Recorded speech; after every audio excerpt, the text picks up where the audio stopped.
Y'all already know what it is. Jay Williams, Let's Live Life, and we're back.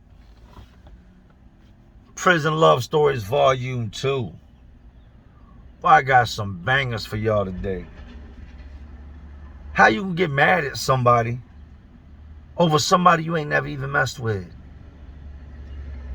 How you gonna fight with people over somebody that don't want you?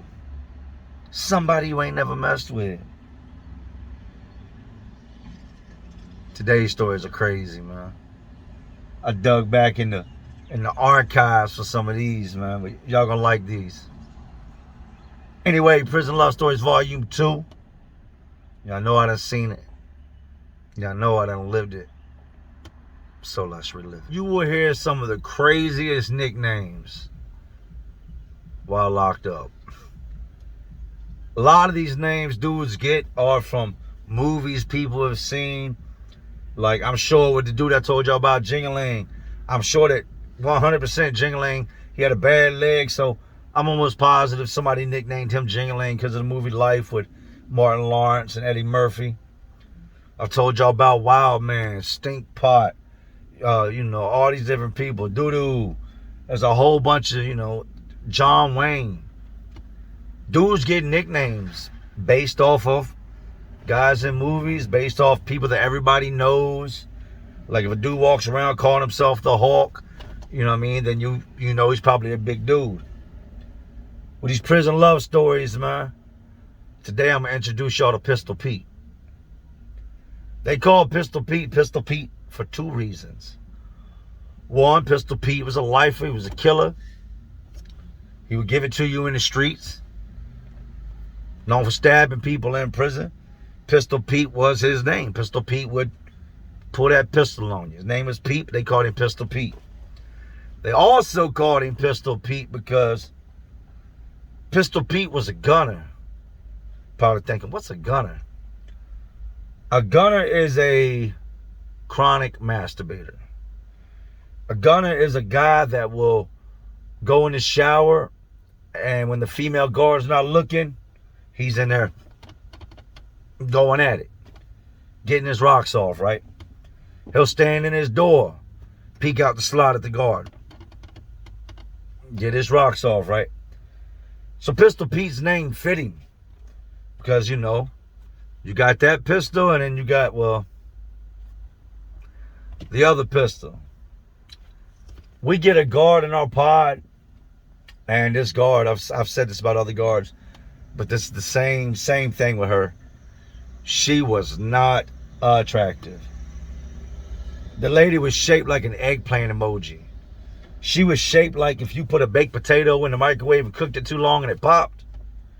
That was her. She was shaped like a jellyfish that had been, shoved into a condom. Funny built, just lazy, sloppy body woman. No offense to anybody out of shape. Just talking about her. She comes in, the lady's super sweet. She's really nice. I remember when she first walked through, how you doing? I was like, oh shit, this ain't going to end well. This lady is not going to be here long. Pistol Pete was infamous for gunning down, and I've told y'all what gunning means, any female. Did not care what she looked like, her size, her color. Pistol Pete was on a whole different level with it. Instead of, yes, he would go to the shower and hide in the shower and do it. You might glance around the room, not looking at the showers, but just watching your surroundings, and your eyes run by the shower. You see Pistol Pete right up at the door, looking over the door, staring down the control booth. And you're like, man, damn, I hate my life, man. God, I hate my life. Why do I have to? This is torture. You might look up at Pistol Pete's room and see his face peeking out the crack of the door, out the slot. All you see is like, this is too much, man. One time, we out here at the 301 Express in Richmond, man. If anybody knows what that's at, I'm right beside it on Maury Street. So we get this new guard, now that I've gave y'all the backdrop on Pistol Pete, and she's super sweet. Nice woman. Older lady.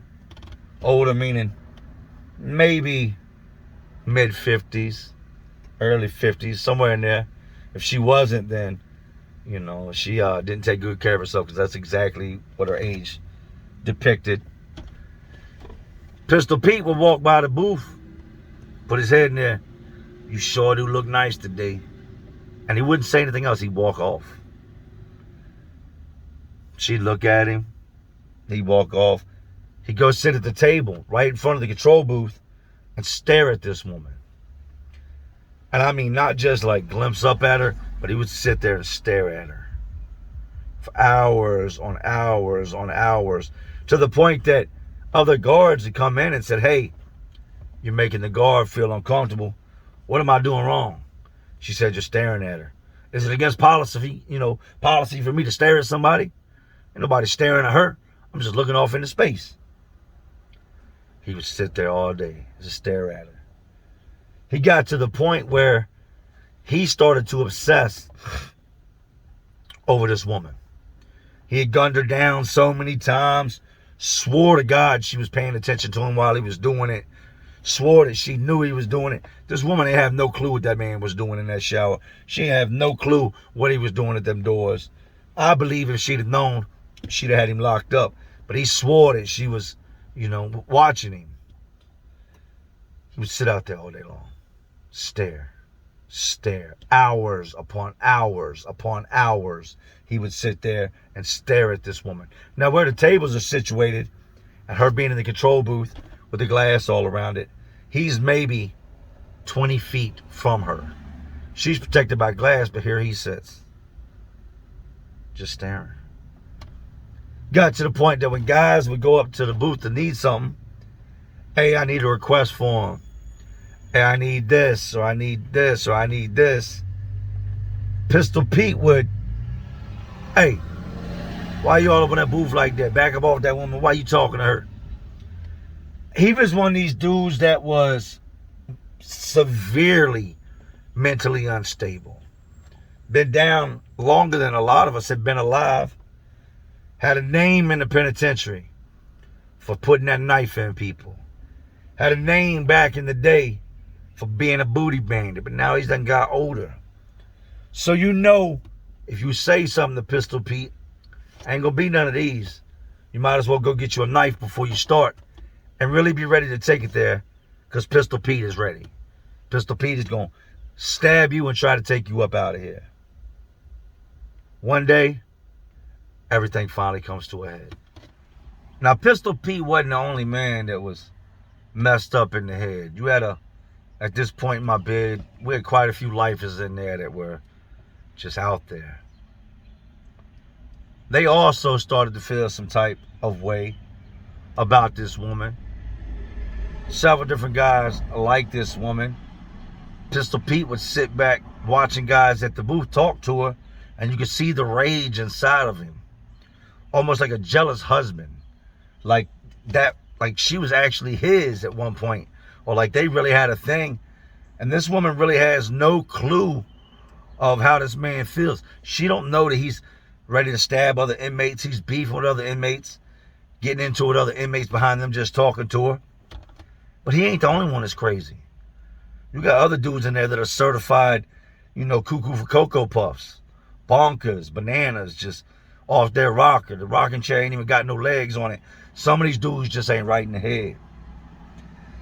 Pistol Pete decides, rather than go inside the shower or go in his cell and do what he's been doing, he's going to start doing it right there at the table. Now, he's not out there making a big scene. He brings they give you this blue penitentiary jacket with this orange lining in it. He brings his jacket out there with him. Sits at the table, facing her. Puts the jacket over his lap. He's got a hole cut out in his pocket, and he's got his hand in his pocket. He's got his hands past his pocket. He's got his hands in areas that y'all can already imagine what's going on. Like I said, he's not acting stupid because he doesn't want to draw too much attention. And it's almost like he's taking his time with what he's doing. Like, in his mind, him and his woman are making love, right? This is right next to the phones. So you be sitting there on the phone, talking to your grandma, talking to your daughter, talking to your son, talking to your mom, talking to your girl, whoever, and you got Pistol Pete 6 feet from you with his jacket on his lap and his hand in his pocket. Dude gets fed up with it one day, hangs the phone up and snaps all the way out on Pistol Pete. I know you ain't doing this. I'm sitting right here. Man, you're a lost show. Blah, blah, blah, blah. Now, the dude that snaps out on him is also a lifer, is also an old head. Don't give two shits about Pistol Pete, Pistol Pete's reputation. None of that. He will take it wherever Pistol Pete wants to take it, right? Old Pete hops up, drops the jacket, got the bulge in the front of his pants, pulls his hands out of his pocket. Well, what you trying to do? Now we got two old heads in the middle of the pod getting ready to go at it because this one's in love with the lady in the booth and this guy's on the phone, right? Lady comes over the intercom. Y'all calm down, stop it before I call the people in. Y'all need to chill. They both motherfuck blah, blah, blah, and they go their separate directions, right? I thought with this incident that the other old head was going to get at Pistol Pete or Pistol Pete was going to get at him, right? Not what happened. What I'm about to tell you next, you're really not ready for. You're really not going to even see coming. We go to the chow hall one day, and we eat our chow, and they call one building at a time. They call, the first pod. When that pod's almost done feeding, they call the second pod. And this officer that Pistol Pete had fallen in love with was standing right outside the chow hall doors in front of this concrete building where we go in to eat. Pistol Pete comes out and looks over at her, and I'm in the same group of people. We're in the same pod, and I can see that he's got something to say. He's ready to snap out. And it's like you can almost count it down at this point that it's coming. He's walking, turns around, and runs back up in this woman's face and scares her to death. Oh, so you just gonna be a whore? You gonna defend him when you know what I do? You know this, you know that, you know how I care. I got feelings, and this woman is like blown out. She's like standing there completely stumped by what this man is telling her, and he's in her face arguing like they're a married couple and like she's cheated on him. Talking about, you gonna do this? Will you call the people? Will you trying to get me locked up? You know I'll be keeping people up off you. You know how many situations I got into? This woman is petrified. She does not have a clue as to what this man is talking about. She is standing there staring at him like, oh my God, somebody please come and help me. That's okay. That's okay. That's okay. I got something for anybody who comes at control booth. I got something for anybody you talk to. Let me see you talking to somebody. We're watching this unfold. Pistol Pete's cheese is done slid all the way off its cracker. He legitimately thinks this woman knows about what he's doing.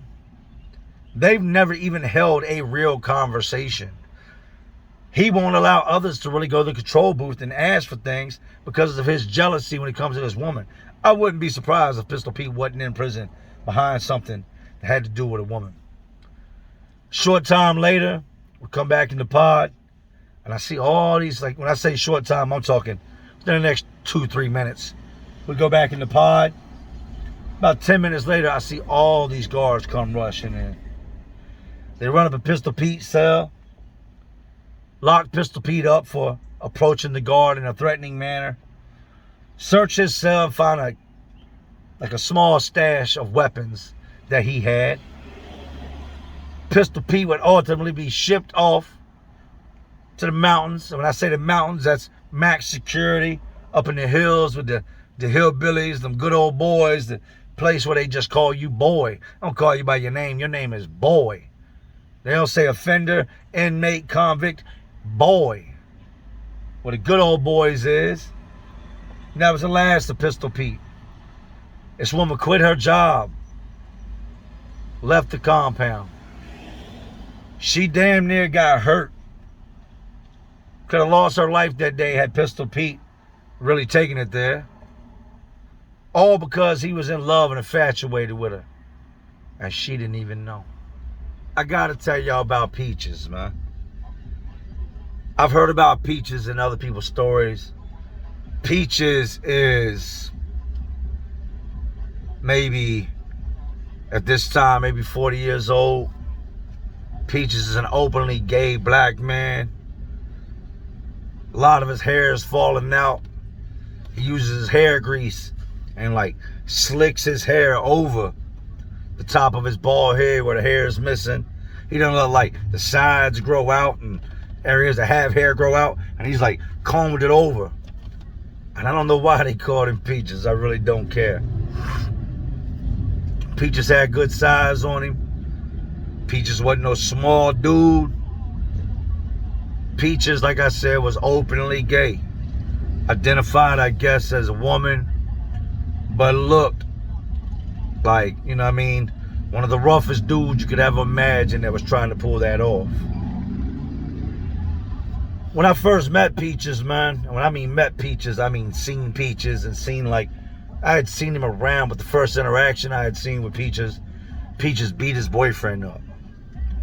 Peaches was in a relationship with this other black dude that was I did not really think that the fight would go down the way it did. Peaches strokes on this dude. They get to rumbling in the cell. They had a lover's quarrel. Whatever the case is, we hear it going on in the cell. Don't nobody go over there because we don't really mess with them like that. Whatever they doing is what they're doing. They come out the cell. Peaches' hair is all messed up, standing up like a cockatoo, like a rooster. You can see all his bald spots from where they got to fighting. A little bit later, his boyfriend comes out the cell, and his boyfriend is, you can tell, the dude looks like he done went round for round, you know, with a heavy hitter. Whatever happened with that situation, I guess you could call it domestic violence. Boyfriend was not feeling that. Him and Peaches split up. Peaches kicks dude out the cell. Dude goes to the guards, tells him he's got to be moved. He gets moved to another cell, and then Peaches gets another dude in the cell. The new dude he gets in his cell is not gay. And I've told y'all in the past that when it comes to things like this, you got to nip it in the bud. You got to stop it before it starts. You don't know what the next man's intentions are. With that dude staying in that cell, everybody automatically assumed, well, if he's living with a gay man, he's in there dealing with that, that must be what he's cool with. Dude was not gay. A little bit of time goes down. And when I mean a little bit of time, maybe 2-3 weeks goes by. And in the middle of the night, we hear fighting and scuffling. You can hear it. You can hear the skrt, skrt, skrt, skrt from the sneakers hitting the floor. You can hear the thumping. You can hear the fist punching and stuff. And then it all stops. Next day, Peaches comes out. Got a couple scratches on his face. Dude comes out the cell and he resembles the last dude. Like he'd have been in there with a boxer. His eyes all knotted up. Got lumps all on him, bruises all on his forehead, scratch marks on the back of his neck. Out there lifting weights. Dude's in the weight pods, got scratches all over his body. Like they went at it in that cell.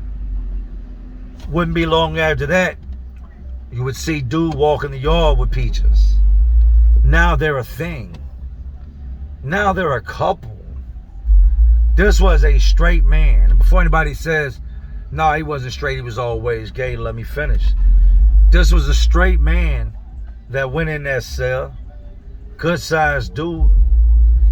People get this misconception that because somebody's gay, that's not still a man. People get this misconception, man, ain't no gay guy gonna ever beat me. You got the game twisted. Some of these dudes can rumble. Some of these dudes are, you know, ain't a whole lot of people that can beat them. Some of these dudes ain't all there in the head. Some of them got the size. Some of them came out when they were young and been fighting their whole lives, and they got that rage and they're ready to throw down at any moment. Peaches ends up getting jammed up on something. It's something to do with the visiting room. I'm not going to say what it was because I don't remember exactly. I just remember he went to the hole. So now dude is left being gay. Everybody sees him. Man, you gay as a bitch. Get away from me, blah, blah, blah. They shunning the dude. Spinning him off. He gets up with some other dudes. Ends up getting him another boy. meaning he gets with another gay guy. Then he ends up getting shipped. This guy ended up staying in my pod for about another year and a half after this incident with Peaches. He ends up getting shipped, and his boyfriend, his boy, gets a new man. But the boy goes on to tell the story of what happened with Peaches and his dude in that cell that night. And he tells him, he says, dude wasn't never gay. Like, my man, he wasn't never gay. He said he became gay by force. He said him and Peaches in that cell one night, and Peaches had kept making passes at dude. And that, dude had told him, yo, I'm not gay, I don't get down like that. And eventually, it led to Peaches touching him, grabbing him, in places you don't want to be grabbed, putting his body against his body, and him and dude go to fighting. Peaches end up beating dude's ass in that cell, still trying to push himself on dude. Dude wasn't having it. Dude was trying to fight some more. Peaches ended up pulling a knife and putting it on the man, putting it to his throat, nicked him in a couple different places just to let him know, yeah, this shit's sharp, yeah, this shit's real. Like, actually hit him in a couple different spots. Not enough to kill him, just enough to bust his skin and let him know I'll kill you in here. And I know y'all gonna say, nah, that can't happen, because if I'm not gay, I can't get aroused by a situation like this, or things ain't gonna stand up when it comes to a situation like this. That's exactly what happened. Peaches put that knife on that dude and took the D. Whole different level of booty bandit. Took the D and told him, you go to the guards and you tell them what's going on, I had somebody get at you. How you can go tell somebody I took the D? They not gonna believe that. Then you're gonna be labeled a snitch. Everybody's gonna know what you are. You know what I mean? Like, you deal with this, or you gonna, deal with everybody else after it comes out how you like to tell on people. So rather than get stabbed up, rather than go to the police and tell them what was going on, dude went along with it. And I guess at some point, dude had to enjoy what was going on, or it wouldn't have continued. This gay, I guess you would say, transgender monster turned this straight man all the way out. I'm gonna be honest with you, and I say this 100% sincere. The Peaches that had to kill me in that cell. He'd have done more than just poke me. He'd have killed me. Maybe dude did have a little sugar in his tank. Who knows? But it goes to show y'all don't know everything y'all think y'all know about prison. Y'all think it's just men taking the backside of somebody else or violating somebody else. Yes, it is man on man every single time, no matter what you identify as. But what you don't realize is it plays both ways. Pretty sure Peaches is still locked up. From what I remember, Peaches had a long ass time to go. And if he did get out, I couldn't foresee that dude still being out, man. So I tell y'all, keep your dumb asses out of lockup. Somebody might not be interested in what you got on your backside. They might be interested in what's in the front. They might not be interested in what your lips can do. They might be interested in their own. Got a man standing there that's already beat you up, that's beat you to a pulp, and has a blade that is capable of taking your life away. And you put yourself in that situation by committing crimes. In no way, shape, or form is this meant to bash gay people. Do what you do, whatever, that's your life. Live it however you wanna. I'm just trying to keep y'all from ever having to be in those shoes, be in those situations, live that life. And if you find yourself there, it's because you didn't listen. That's what it is. When Prison Love Goes Wrong, Volume 2. Had to switch hats. Y'all see me peel my potato. Other hat was getting sweaty. It's hot in this truck, man, while I record. So I took that off, threw the White Sox hat on. The moral of today's story is the same moral of every story.